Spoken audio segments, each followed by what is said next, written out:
মুসলমান ভাইরে আমার, স্বাভাবিকভাবে হাতের দ্বারা যে কষ্ট মানুষ দেয়, হাতের দ্বারা কষ্ট দেওয়ার আগে মানুষ মানুষকে মুখের দ্বারা বেশি কষ্ট দিয়ে থাকে। মুখের দ্বারাই আগে আঘাত করে, কথার দ্বারাই আগে আঘাত করে। এবং এই প্রবাদ বাক্য রয়েছে, অনেক সময় এমন হয় যে তরবারির আঘাতের চাইতে মুখের কথার আঘাতের কষ্টটা অনেক বেশি হয়ে যায়। কথা বলো ঠিক কিনা? কথার আঘাত এটাও মারাত্মক আঘাত। আল্লাহ রাব্বুল আলামিন পবিত্র কালামুল্লাহ শরীফের মধ্যে বর্ণনা করেছেন, মানুষ মুখের কথার দ্বারাও মানুষের প্রতি জুলুম করে, অবিচার করে। আল্লাহ তাআলা বলেন, ইয়া আইয়ুহাল্লাযীনা আমানু, হে আমার বিশ্বাসী বান্দারা, লা ইয়াসখার কওমুম মিন কওমিন আসা আন ইয়াকুনু খায়রাম মিনহুম। কোন মুসলমান পুরুষ যেন অপর কোন মুসলমান পুরুষকে উপহাস না করে, তুচ্ছ তাচ্ছিল্য না করে, ছোট মনে না করে। হতে পারে তুমি যাকে ছোট মনে করছো তার দামই আমি আল্লাহ তাআলার কাছে বেশি। সুবহানাল্লাহ। ওয়ালা নিসাউম মিন নিসাইন আসা আন ইয়াকুননা খায়রাম মিনহুন্না। কোন মুসলমান মহিলা যেন অপর কোন মুসলমান মহিলাকে উপহাস না করে, তুচ্ছ তাচ্ছিল্য না করে, টিটকারি না করে, ছোট মনে না করে। হতে পারে তুমি যাকে ছোট মনে করছো ওই মহিলাটার দামই আমি আল্লাহ তাআলার কাছে বেশি। ওয়ালা তালমিসু আনফুসাকুম, ন্যায় সঙ্গত কারণ ছাড়া বিনা কারণে একে অপরকে তোমরা দোষারোপ করো না, দোষ দিয়ে বেরিও না। ন্যায় সঙ্গত কোনো কারণ নেই, শুধুমাত্র তাকে অপমান করার উদ্দেশ্যে, ছোট করার উদ্দেশ্যে একে অপরকে দোষ দিয়ে বেড়ানো, একে অপরের অপবাদ দিয়ে বেড়ানো। ওয়ালা তানাবাসু বিল আলকাব, ওহে মুসলমানেরা, তোমরা একে অপরকে খারাপ ভাষায়, অশ্লীল ভাষায়, খারাপ নামে, মন্দ শব্দে একে অপরকে তোমরা ডেকো না। বিসাল ইসমুল ফুসুকু বাদাল ঈমান, বিশেষ করে ঈমান গ্রহণ করার পর তাদের কাউকে ওই আগের কোনো দোষটুতি দিয়ে, আগের কোনো অপরাধ দিয়ে মন্দ নামে ডাকা বড় অন্যায়, বড় পাপের কাজ। ওয়ামাল্লাম ইয়াতুব ফাউলাইকা হুমুজ জালিমুন। আল্লাহ তাআলা বলেন, যারা এই সমস্ত অপরাধ থেকে তওবা করে না, এই সমস্ত আচার ব্যবহার থেকে ফিরে আসে না, এরা হলো জালেমদের, অত্যাচারীদের অন্তর্ভুক্ত। নাউযুবিল্লাহি মিন যালিক। তাহলে কথার দ্বারা আমরা মানুষের প্রতি অবিচার করি, জুলুম করি। যদি আমরা কেউ কাউকে ছোট মনে করি, উপহাস করি, তুচ্ছ তাচ্ছিল্য করি, গরিব হওয়ার কারণে বা অশিক্ষিত হওয়ার কারণে বা ক্ষমতা পাওয়ার না থাকার কারণে বা যে কোনো অজুহাতে যদি কেউ কাউকে ছোট মনে করি, তুচ্ছ তাচ্ছিল্য করি, এটা হলো তার প্রতি জুলুম করা, অবিচার করা। ন্যায়সঙ্গত কারণ ছাড়া যদি একে অপরকে আমরা দোষারোপ করি, দোষ দিয়ে বেড়াই, এটা হলো তার প্রতি জুলুম করা।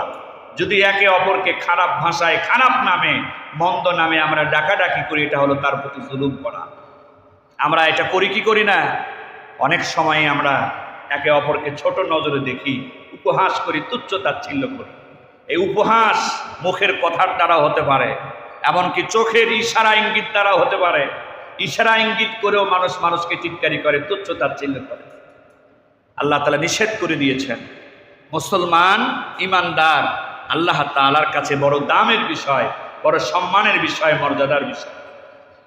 মুসলমান ভাইরে আমার, এই জন্য সবসময় এটা মনে করা, হযরত ওমর ফারুক রাদিয়াল্লাহু তাআলা আনহু, ইসলামের দ্বিতীয় খলিফা, নবীজির সম্মানের আর মর্যাদার ক্ষেত্রে 2 নম্বর সাহাবী হযরত ওমর ফারুক রাদিয়াল্লাহু তাআলা আনহু, জান্নাতি সুসংবাদ প্রাপ্ত সাহাবী।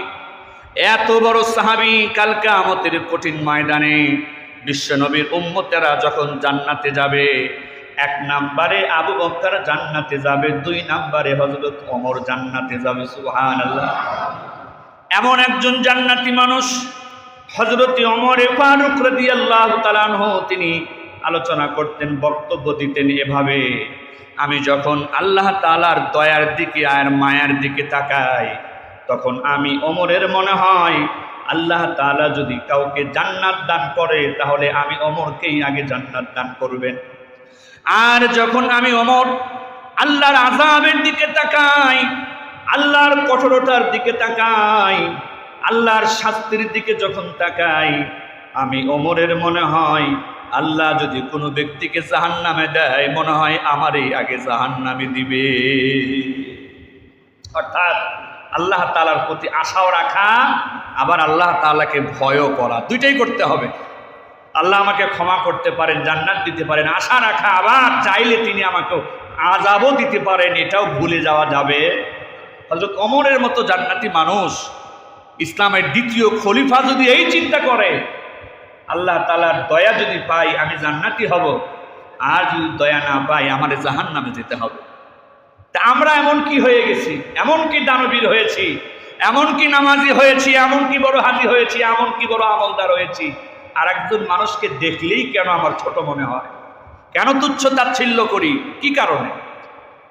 ভ্যানওয়ালাকে, রিক্সাওয়ালাকে দেখে যদি ছোট মনে হয়, একবার চিন্তা করেন এই ভ্যানওয়ালা, রিক্সাওয়ালা না থাকলে আমি আপনার জীবন অচল হয়ে যাবে। কথা বলেন ঠিক কিনা?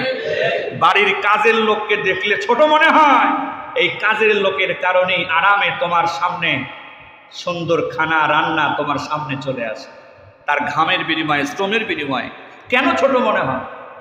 এই জন্য আল্লাহর কোনো সৃষ্টিজীব, ইমানদার ব্যক্তিকে ছোট নজরে দেখার কোনো অনুমতি আল্লাহ তাআলা দেন।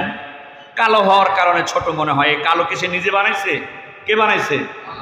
কালো হওয়ার কারণে কাউকে ছোট নজরে দেখা মানে যিনি বানাইছেন তাকে ছোট নজরে দেখা। গরিব হওয়ার কারণে কাউকে ছোট নজরে দেখা মানে যিনি এই লোকটাকে গরিব বানাইছেন সে আল্লাহকে ছোট নজরে দেখা। এটা আল্লাহ তাআলা পছন্দ করেন না। এজন্য বলেছেন তুমি যাকে ছোট মনে করছো, হতে পারে তার দামই আমি আল্লাহর কাছে বেশি। ইন্না আকরামাকুম ইনদাল্লাহি আতকাকুম, তোমাদের মধ্যে ওই লোকটাই আমি আল্লাহর কাছে বেশি দামি, যেই লোক আমি আল্লাহকে বেশি ভয় করে। সুবহানাল্লাহ। যার জায়গা জমি বেশি সে আমি আল্লাহর কাছে বেশি দামি, এই কথা আল্লাহ বলেন নাই। যে পুলিশ প্রধান, র্যাব প্রধান, সেনা প্রধান, প্রধানমন্ত্রী, প্রেসিডেন্ট, সে আমি আল্লাহর কাছে বেশি দামি, এই কথা আল্লাহ তাআলা বলেন নাই। আল্লাহ তাআলা স্পষ্ট করে বলেছেন ওই লোকটাই আমি আল্লাহর কাছে বেশি দামি, সেই লোকটা আমি আল্লাহকে বেশি ভয় করে। আর যেই লোকটা আল্লাহকে বেশি ভয় করে, আল্লাহর ভয় ওই লোকটাকে গুনাহ থেকে বাঁচায়া রাখে। কথা বলো ঠিক কি না? কোন লোকটা আল্লাহকে বেশি ভয় করে? যেই লোক আল্লাহর ভয়ে গুনাহকে ছেড়ে দেয়, এই লোকটা আল্লাহকে বেশি ভয় করে। আর এই লোকটা কি আল্লাহ তাআলা বেশি সম্মানিত, মর্যাদাবান মনে করেন। সে ভ্যানওয়ালাও হতে পারে, রিক্সাওয়ালাও হতে পারে, একজন ধনী লোকও হতে পারে, গরিবও হতে পারে। যে আল্লাহকে বেশি ভয় করে আল্লাহ তাকেই বেশি দাম দিয়ে থাকেন। এখানে কোনো চেয়ার আল্লাহ দেখেন না, ক্ষমতা পদ দেখেন না। এজন্য সাবধান হয়ে যায়, সাবধান হয়ে যায়। এটা জুলুমের অংশ, অবিচারের অংশ, যে কোনো মানুষকে ছোট নজরে দেখা, তুচ্ছ তাচ্ছিল্য করা, বিনা কারণে অপমান অপদস্থ করা। আল্লাহ তাআলা হেফাজত করেন। এরপরে ন্যায়সঙ্গত কারণ ছাড়া এক ব্যক্তি আর এক ব্যক্তির দোষ বলে বেড়ানো, এই দোষের বিষয়ে কোরআন এবং হাদিসে যে বর্ণনা করা হয়েছে, একটা হলো হয়তোবা লোকটা কোনো দোষ করেই নাই, কোনো অন্যায় করে নাই, বিনা দোষের লোকটাকে দোষী বানায় দেওয়া হতে পারে, অপবাদ দেওয়া। আর একটা হতে পারে লোকটা দোষ করেছে, অন্যায় আসলেই করেছে, কিন্তু এই অন্যায় কিভাবে সমাধান করতে হবে সেটাও আল্লাহ তাআলা এবং তার রাসূল বর্ণনা করেছেন। কোনো ব্যক্তি যদি কোনো দোষ না করে থাকে, আল্লাহ তাআলা বলেন ওমাই ইয়াকসিব খাতিয়াতান আও ইসমান সুম্মা ইয়ারমি বিহি বারিআন ফাকাদ ইহতামালা বুহতানা ওয়া ইসমান মুবিনা। যে ব্যক্তি নিজে কোনো অন্যায় করে, নিজে কোনো পাপের কাজ করে, অথচ নিজের এই অন্যায়টা আরেকজন লোকের উপরে চাপায় দেয়, আছে কি নাই?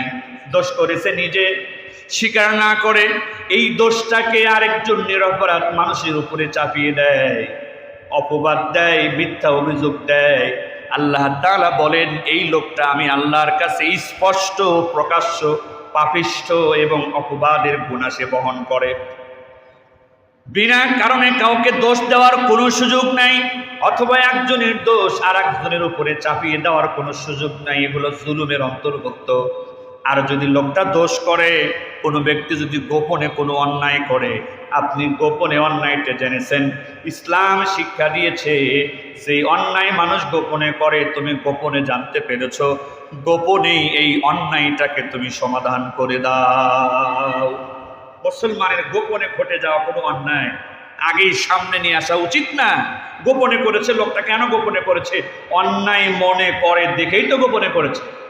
এখন তুমি জানতে পেরেছো আর এক মুসলমান, তুমি সমাধান করে দাও, গোপনেই তারে সংশোধন করে দাও, গোপনেই তারে জানিয়ে দাও।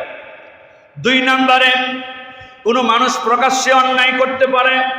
হ্যাঁ, যদি কোনো মানুষ প্রকাশ্যে অন্যায় করে, প্রকাশ্যে জুলুম করে, প্রকাশ্যে গুনাহের কাজ করে, এই লোকটার পাপ আর গুনাহকে ঢেকে রাখার কোনো দায়িত্ব আমাদের হাতে থাকে না। যখন সে প্রকাশ্যে অন্যায় করে, প্রকাশ্যে কেউ অবিচার করে, এইটা আর গোপন রাখার কোনো দায়িত্ব আমাদের হাতে থাকে না। কারণ সে তো প্রকাশ্যেই নিজের পাপ নিজেই তো প্রকাশ করেছে, নিজেই তো প্রকাশ্যে জুলুম করে, প্রকাশ্যে গুনাহের মাত্রা অনেক বেশি। কারণ নিজে তো অন্যায় করলোই, আবার মানুষকে দেখালো আমাকে ঠেকাবার মতো কেউ নাই। অহংকারের প্রদর্শন, ক্ষমতার অন্যায় ব্যবহার দেখালো। আবার হতে পারে একজন লোক প্রকাশ্যে পাপ করার কারণে এটা দেখে দেখে আরো অন্যরাও এই পাপের দিকে আগায় আসতে পারে। কথা বলুন ঠিক কিনা?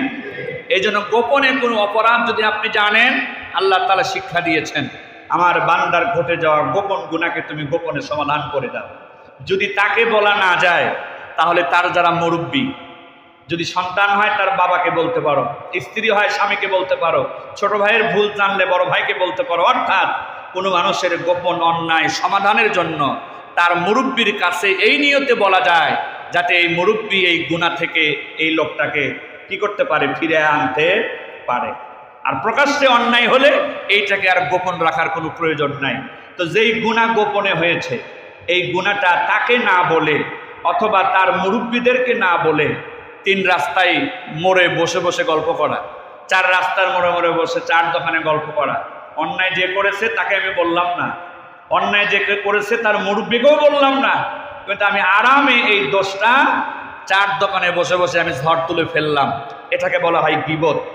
অর্থাৎ অন্যায়কারীর অন্যায় তাকে না বলে, তার মুরব্বীদেরকে না বলে অন্য লোকদের কাছে বলা বলি করা, ওই লোকটাকে ছোট করার উদ্দেশ্যে, অপমান করার উদ্দেশ্যে, এটাকে আরবিতে বলে গীবত। দোষকারীর দোষ দোষকারীকে না বলে, তার মুরব্বীকে না বলে অন্য জায়গায় আলোচনা করা, এটা আল্লাহ বড় অপছন্দ করে। এটাকে বলা হয় গীবত। আল্লাহ তাআলা বলেন, আইয়ুহিব্বু, তোমরা কি কেউ এটা পছন্দ করো যে তোমার ভাই মারা যাবে, আর ওই মারা যাওয়া ভাইয়ের গোশত খাওয়া কি তোমরা পছন্দ করো? ফাকারি তুমু, অবশ্যই তোমরা এটা অপছন্দ করো। কোনো ভাই তার মৃত ভাইয়ের গোশত খাওয়াকে পছন্দ করতে পারো না। সুতরাং কোনো ভাইয়ের অন্যায় যদি গোপনে জানতে পারো, তাকে বলে দাও সংশোধনের কথা, অথবা তার মুরব্বীদেরকে বলে দাও সংশোধনের কথা। কিন্তু দোষকারীকে না বলে, তার মুরব্বীদেরকে না বলে, 4 দোকানে বলে এখানে সেখানে বসে মানুষের দোষ নিয়ে আলোচনা করা, নিজের মরা ভাইয়ের গোশত খাওয়ার মতো। নাউযুবিল্লাহ। আল গীবাতু আশাদ্দু মিনাজ জিনা। আর বিশ্বনবী বলেন, এইভাবে সঠিক জায়গায় দোষের কথা না বলে এখানে সেখানে দোষ বলে বেড়ানো, এটা অনেক সময় জেনা ব্যভিচারের থেকেও মারাত্মক গুনাহের কারণ হয়ে যায়। নাউযুবিল্লাহি মিন যালিক। কারণ মানুষ হলো সম্মানিত, বানিয়েছেন কে? ওয়ালাকাদ কাররামনা বানি আদম। আল্লাহ তাআলা বলেন, আমি আদম সন্তানদেরকে সম্মানিত করে সৃষ্টি করেছি। সুতরাং এখানে সেখানে বেজাগায় অজাগায় তাকে অসম্মান করার অনুমতি আল্লাহ তাআলা দেন নাই। তাহলে গোপন দোষ, যার দোষ তাকে বলে দেন, অথবা তার মুরব্বীদেরকে বলে দেন। প্রকাশ্য দোষ, এটা আর প্রকাশ্যে আলোচনা করতে কোনো অসুবিধা নাই। মুসলমান ভাইরে আমার, এরপরে মুখের কথার দ্বারা মানুষ মানুষের প্রতি যে অবিচার করে, যে জুলুম করে, আর একটা হলো চগলখড়ি করা। একজনের নামে আরেকজনের কাছে মিথ্যা কথা লাগায়া দেওয়া। কথা শুনেছে এক শব্দ, দেখেছে একটা, ওইটার সঙ্গে আরো একটা শব্দ যুক্ত করে দিয়ে একজন আরেকজনের কাছে বলা, এটাকে বলে চগলখড়ি। একে অপরের সাথে ঝগড়া বিবাদ লাগায়া দেওয়া, এটাকে বলে চগলখড়ি। এই চগলখড়ি করা মানুষ আমাদের সমাজে আছে কি নাই? চাইলে সমাধানের উদ্যোগ নিতে পারত, মীমাংসা করে দিতে পারত, কিন্তু এর নামে ওর কাছে গিয়ে বানায়া কিছু বলে, আবার ওর নামে এর কাছে এসে কিছু বানায়া বলে। এরকম আছে কি নাই? ছোট্ট একটা উদাহরণ দিই। একজন ব্যক্তি, উনি প্রত্যেক মাসে 3 দিন করে তাবলিগে যান, দিনদার মানুষ। তো ওই এলাকায় একটা কাঠমিস্ত্রি ছিল। এই কাঠমিস্ত্রি তার একটা বদ অভ্যাস ছিল চগলখড়ি করা, মানুষের মধ্যে ঝগড়া লাগায় দেওয়া। এই জন্য অনেকেই তাকে আর কাজ দিত না। এই লোকটা, এই তাবলিগওয়ালা নামাজি লোকটা, এই লোকের কষ্টের কথা শুনে, সংসার অভাব, কাজ নাই কাম নাই, দয়া হয়েছে, উনি তাকে তার বাড়িতে কাজ দিয়েছেন বিশ্বাস করে। এখন কাজ যখন দিয়েছেন, অনেক সময় তো বাড়িতে মিস্ত্রি এসে কাঠটা থাকে নিজ বাড়িতেই বানিয়ে দিয়ে যায়। তো উনি কাঠুরিয়াকে বাড়িতে রেখেছেন। উনি তার 3 দিন করে যে তাবলিগে যান, সময় হয়ে গেছে, উনি কাঠুরিয়াকে সব মালামাল বুঝিয়ে দিয়ে উনি তার তাবলিগের কাজে চলে গেছেন। এখন যেই ইনি তাবলিগে চলে গেছেন 3 দিনের জন্য, এখন এই বাড়িওয়ালার স্ত্রীর সঙ্গে একটু দূর থেকে কাঠমিস্ত্রি কথা বলে, চাচি আপনি কি জানেন আপনার স্বামী প্রত্যেক মাসে 3 দিন কই যায়?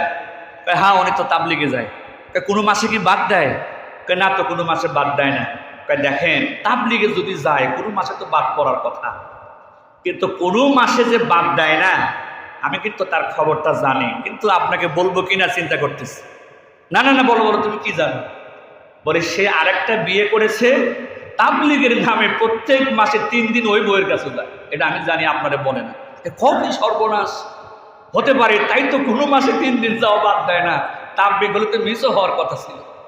লেগে গেছে প্যাঁচ। তো এখন পরে বলতেছে তাহলে উপায় কি? বলে উপায় একটা আছে, আমি জানি। কি?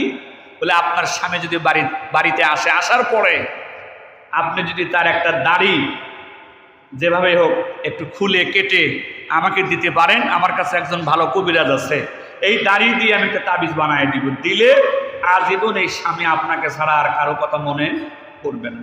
সে তো খুব খুশি, আমার স্বামী যদি আমাকে ছাড়া আর কারো কথা মনে না করে, এমন তাবিজ পাওয়া যায়, খুব ভালো কথা। এখন 3 দিন পরে তাবলিগওয়ালা যখন বাড়িতে আসছে, আসার পরে এখন কাঠুরিয়া বা এই কাঠমিস্ত্রি মন খারাপ করে বসে আছে। কি ব্যাপার, তোমার মন খারাপ খারাপ দেখা যায়? বলে মন তো একটু খারাপই, কিন্তু এই কথা তো আপনাকে বলতে খুব লজ্জা হচ্ছে। কেন, তোমার আবার কি জন্য মন খারাপ? আমাকে বলতে আবার লজ্জা হবে কেন? কাঠমিস্ত্রি বলতেছে, বলবো কি? বলে না, বলো বলো। দেখেন, আপনি তো ইসলামের মহব্বতে প্রত্যেক মাসে আপনি 3 দিন করে তাবলিগে যান, বোর্ডারে তো বাসায় একে রেখে যান, জানেন এই সময় কি হয়? না তো, আপনার এই বোর্ডার তো আর একজনের সঙ্গে সম্পর্ক আছে, অবৈধ সম্পর্ক, আমি এই 3 দিনে টের পাইছি। তো খুব তাড়াতাড়ি এমন হতে পারে আপনার ডিভোর্স দিয়ে ওই স্বামীর লগে চলে যাবে। কি কোনোদিন তো এটা কল্পনাও করি নাই। বলে হ্যাঁ, এটা আমি জানি, আর এটার প্রমাণও আছে। কি প্রমাণ? দেখবেন আজকে রাত্রিতে আপনাকে হত্যা করার জন্য যে সে একটা ধারালো ছুরি নিয়ে আপনার কাছে যাবে। তখন রাত্রিবেলায় এখন বউ অপেক্ষায় আছে, দাড়ি একটা কেটে নিতে হবে, তাবিজ বানাবে সে, আর স্বামীর বলে দিয়েছে আপনাকে যে হত্যা করার জন্য আজকে ছুরি নিয়ে কিন্তু আপনার কাছে যাবে। আর রাত্রিবেলায় 2 জনই চোখ বন্ধ করে আছে, কিন্তু কেউ কিন্তু ঘুমায় না। হঠাৎ করে যখন রাত গভীর হয়েছে, স্ত্রী মনে করেছে স্বামী আমার ঘুমাইছে, দাড়ি নেওয়ার জন্য একটা ছুরি, ধারালো ছুরি বের করে যেই দাড়ির কাছে ছুরিটা নিছে, সঙ্গে সঙ্গে বাড়িওয়ালা চোখ থেকে তাকিয়ে, হাই সর্বনাশ, তা তো কাঠমিস্ত্রির কথাটাই সত্য। আর বউ তো হতভম্ব, কাঠমিস্ত্রি কোন কথা সত্য?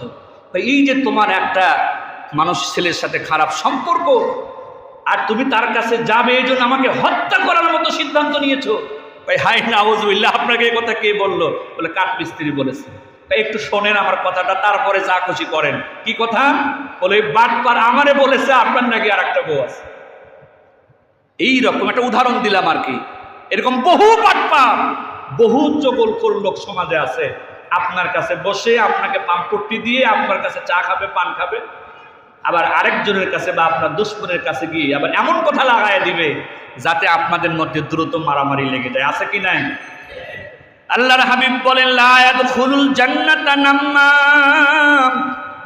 এই চগলখড়ি করা, একে অপরের সাথে ঝগড়া বিবাদ লাগায় দেওয়া, এটাও একটা জুলুমের অন্তর্ভুক্ত। আর এই চগলখড় ব্যক্তি আল্লাহর জান্নাতে প্রবেশ করবে না। নাউযুবিল্লাহি। এরপরে কথার দ্বারা কিভাবে একে অপরের উপরে জুলুম হয়। 6 নাম্বার হলো মিথ্যা কথা বলা। মিথ্যা কথা বলার দ্বারা একে অপরের সাথে জুলুম হতে পারে। মিথ্যা সাক্ষী দেওয়ার দ্বারা অন্যের উপরে জুলুম হতে পারে, অবিচার হতে পারে। মিথ্যা রায় দেওয়ার দ্বারা আরেকজনের উপরে জুলুম হতে পারে, অবিচার হতে পারে। কথা বলুন ঠিক কিনা? এই মিথ্যাটা এমন পর্যায়ে চলে গেছে, মিথ্যা কথা বলতে আমরা দ্বিধা করি না, মিথ্যা সাক্ষী দিতেও দ্বিধা করি না, মিথ্যা মামলা দিতেও দ্বিধা করি না। কথা বলুন ঠিক কিনা? তো কথায় কথায় মিথ্যা কথা বলা, এটা হলো মুনাফিকের চিহ্ন। মুনাফিক কাকে বলে? নিজেকে মুসলমান দাবি করে, কিন্তু আল্লাহর বিচারে এই লোকটা কাফেরদের থেকেও খারাপ। যে কাফেরদের থেকেও খারাপ কিন্তু নিজেকে মুসলমান দাবি করে, এই লোকটাকে বলা হয় মুনাফিক। আর মুনাফিকের একটা পরিচয় হলো কথায় কথায় মিথ্যা কথা বলে। কথায় কথায় কি বলে? এই মিথ্যা কথা বলার লোক তো সমাজে একটাও নাই, না কি মনে করেন আপনারা? ঘরে ঘরে এখন মিথ্যা চলমান, সমাজে সমাজে মিথ্যা চলমান, রাষ্ট্রের রন্ধ্রে রন্ধ্রে মিথ্যা চলমান। মিথ্যা সাক্ষী দেওয়া হচ্ছে, মিথ্যা সাক্ষী দিয়ে নিরপরাধ মানুষকে আসামি বানায় দেওয়া হচ্ছে, মিথ্যা মামলা দিয়ে নিরপরাধ মানুষকে আসামি বানায় দেওয়া হচ্ছে।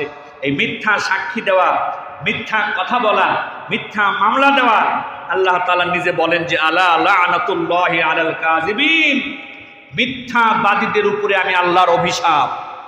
মিথ্যা সাক্ষীদাতা, মিথ্যা মামলাদাতা, মিথ্যা কথা বললেওয়ালা, এই মিথ্যাবাদীদের উপরে আমি আল্লাহর অভিশাপ। আর এই মিথ্যা হলো একটা জুলুমের নামান্তর, একটা অবিচারের নামান্তর। এরপরে আল্লাহর হাবিব আল্লাহ তাআলা আরো ঘোষণা করেন যে ওয়ালা তাকতুমুশ শাহাদা, তোমরা সত্য সাক্ষীকে গোপন করো না, সত্য কথাকে তোমরা গোপন করো না।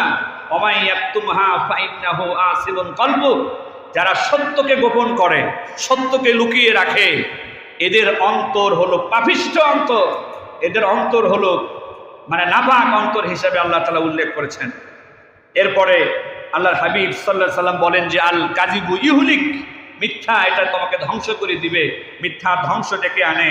আল কাযিবু ফুজুরুন, মিথ্যা হলো এমন একটা পাপ, ওয়াহিনাল ফুজুর ইয়াহদি ইলান নার, যে পাপ মানুষকে জাহান্নামের দিকে নিয়ে যায়। আর হযরতে আব্দুল্লাহ ইবনে মাসউদ রাদিয়াল্লাহু তাআলা আনহু মিথ্যা বলাকে, মিথ্যা সাক্ষী দেওয়াকে আল্লাহর সাথে শিরক করার মতো জুলুমের সাথে তিনি তুলনা করেছেন কোরআনের একটা আয়াত দিয়ে। তিনি বলেন যে মিথ্যা সাক্ষী দেওয়া, মিথ্যা মামলা দেওয়া, এই জিনিসগুলো বা মিথ্যা কথা বলা, এগুলো আল্লাহর সাথে শিরক করার মতো। কারণ আল্লাহ তাআলা বলেছেন কোরআনের ভিতরে ফাজতানিবুর রিজসা মিনাল আওসান ওয়াজতানিবু কওলা যুর, তোমরা মূর্তির অপবিত্রতা হতে এবং মিথ্যা সাক্ষী দেওয়া থেকে তোমরা বিরত থাকো। মূর্তির অপবিত্রতা এটা হলো শিরকের কথা আল্লাহ বলেছেন, অর্থাৎ শিরক থেকে তোমরা বিরত থাকো এবং মিথ্যা সাক্ষী দেওয়া থেকে বিরত থাকো। অর্থাৎ শিরকের সাথেই আল্লাহ তাআলা মিথ্যা সাক্ষী দেওয়ার আলোচনা করেছেন। এই জন্য হযরত আব্দুল ইবনে মাসউদ রাদিয়াল্লাহু তাআলা আনহু বলেন, আমার মনে হয় মিথ্যা সাক্ষী দেওয়া এমন একটা অপরাধ যে আল্লাহর সঙ্গে শিরক করার সমান হয়ে যায়। এখন মিথ্যা মামলার কি অবস্থা, মিথ্যা সাক্ষীর কি অবস্থা? আমাদের বাংলাদেশে একটা আইন কমিশন আছে, আইনের বিষয়গুলো দেখাশোনা করে। বর্তমানে আইন কমিশনের চেয়ারম্যান সাবেক প্রধান বিচারপতি খয়রুল হক, ইনি এক সময় বাংলাদেশের প্রধান বিচারপতি ছিলেন, অবসরে গেছেন। এখন সরকার তাকে আইন কমিশনের চেয়ারম্যান বানিয়েছে। গতকালকে টাটকা খবর হলো এই আইন কমিশনের চেয়ারম্যান, তার সঙ্গে তো আরও কিছু লোকজন আছে, তারা সবাই মিলে একটা রিপোর্ট তৈরি করেছে। এই রিপোর্টটা আবার সংসদীয় কমিটির কাছে পাঠিয়েছে। কি রিপোর্ট? এই আইন কমিশনের চেয়ারম্যান সাবেক বিচারপতি খয়রুল হক বলছেন, দেশে মিথ্যা মামলা মহামারীতে রূপ নিয়েছে। কথা বলেন, কথা বলেন। আইন কমিশনের চেয়ারম্যান বলছেন সরকারের নিয়োগ দেওয়া লোক, সরকারের বেতনভুক্ত লোক, উনি বলছেন দেশে মিথ্যা মামলা মহামারীতে রূপ নিয়েছে। একটা মহামারীতে যেমন হাজার হাজার মানুষ শেষ হয়ে যায়, মৃত্যু হয়ে যায়, কিছুদিন আগে করোনায় যেমন আমরা দেখলাম, এখন ডেঙ্গুতে আমরা দেখতে পাচ্ছি, এই রকম মহামারীর সঙ্গে মিথ্যা মামলাকে তুলনা করেছেন। এবং আমাদের মাননীয় স্বরাষ্ট্রমন্ত্রী সংসদে তিনি জানিয়েছেন বাংলাদেশে বর্তমান যে পরিমাণ লোক জেলখানায় আছে, জেলখানায় যতটুকু জায়গা আছে, ধরেন 50,000 লোকের যদি জায়গা থাকে, স্বরাষ্ট্রমন্ত্রী বলছেন জেলখানায় ডাবল লোক বন্দী আছে, 50,000-এর জায়গায় বন্দী আছে কত, 1 লাখ। অর্থাৎ উনি বলেছেন জেলখানায় বর্তমানে দ্বিগুণ ব্যক্তি বন্দী আছে। জায়গার থেকেও দ্বিগুণ ব্যক্তি সত্য মামলায় বন্দী হয়। কথাখান সত্যি মামলায় হয় না মিথ্যা মামলায়? এই মিথ্যা মামলা বিভিন্ন লোকে করে, আপনজনের নামে মিথ্যা মামলা করে। নারী ও শিশু নির্যাতন আইনে বহু মিথ্যা মামলা হয়, ঘটনা ঘটেই নাই, কিন্তু নারী ও শিশু নির্যাতন আইন যতটা কঠিন আইন, এটার নামে কখনো স্বামী মামলা দেয়, কখনো স্ত্রী মামলা দেয়, এক আপনজন আর এক আপনজনের নামে মামলা দেয়, কখনো পুলিশ মামলা দেয়, কখনো সরকারি দলের লোক মামলা দেয়, ক্ষমতাওয়ালা মামলা দেয়, জায়গাওয়ালা জমিওয়ালা পাওয়ারওয়ালা মামলা দেয়। মিথ্যা মামলা যেই দিক না কেন, মিথ্যা মামলা যেই দিক না কেন, সেটা সাধারণ মানুষ হোক, আরে মিথ্যা মামলা কোনো প্রশাসনের লোক দিক, এই মিথ্যাকে আল্লাহ তাআলা এমন অপছন্দ করেন, এমন ঘৃণা করেন যে মিথ্যা সাক্ষী দেওয়া, মিথ্যা মামলা দেওয়া আল্লাহর সঙ্গে শিরক করার সমান হয়ে যায়। নাউযুবিল্লাহি মিন যালিক। এই জন্য এই মিথ্যা মামলার সঙ্গে যারা যেভাবে সম্পৃক্ত, যে কোনো লোক হতে পারে, সাবধান হয়ে যান, সতর্ক হয়ে যান। মিথ্যা মামলা এমনভাবে জুলুমের পরিবেশ কায়েম করে যে মিথ্যা মামলার কারণেই আজকে জেলখানায় যা থাকার কথা তার থেকে দ্বিগুণ লোক আছে, সামনে আরো অনেকে মিথ্যা মামলার আসামি হয়ে যেতে পারে। হতভম্ব হয়ে যায়, হতভম্ব হয়ে যায়। সাধারণ মানুষের নামে মিথ্যা মামলা তো অনেক পরের কথা। আরে মসজিদের ইমামকে মসজিদ থেকে ধরে নিয়ে এরপরে মিথ্যা মামলা দেয়, তার কাছে বোমা পেয়েছি, ককটেল পেয়েছি।